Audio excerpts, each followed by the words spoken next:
Naturally আমি আমার channel থেকে এত রাতে ভিডিও আনি না, একটু আগেই রক্তবীজ 2 কেন্দ্রিক একটা ভিডিও বানিয়েছি, কিন্তু এইরকম পোস্টার যখন দেখবো বাবারে বাবা, তখনই ভিডিও না বানিয়ে কিভাবে থাকতে পারবো।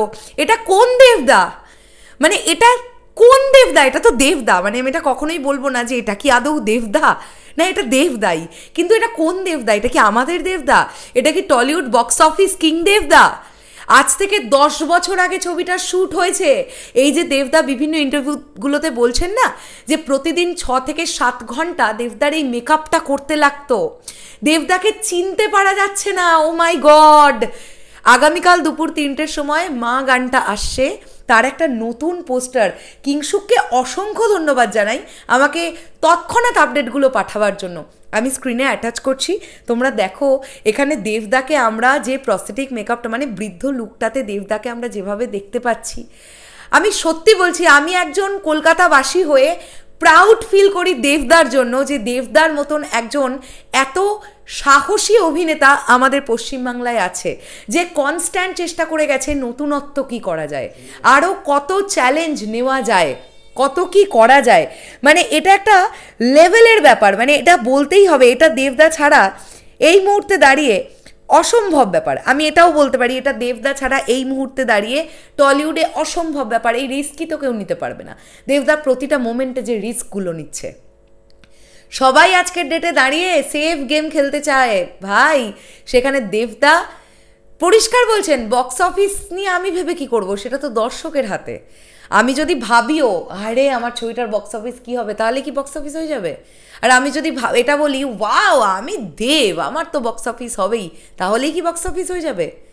আলটিমেটলি অডিয়েন্স ডিসাইড করবে যে তারা কোন ছবিটাকে দেখবে।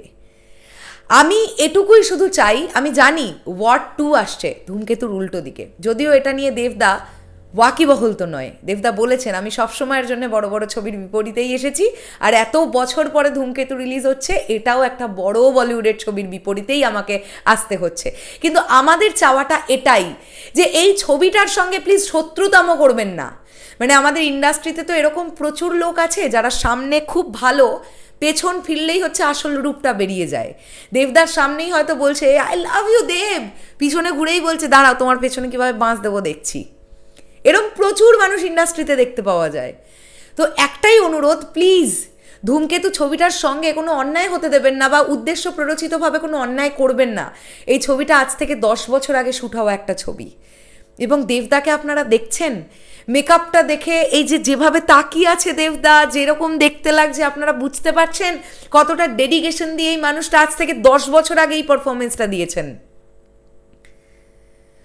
মানে আমি আমি জাস্ট অবাক হয়ে গেছি।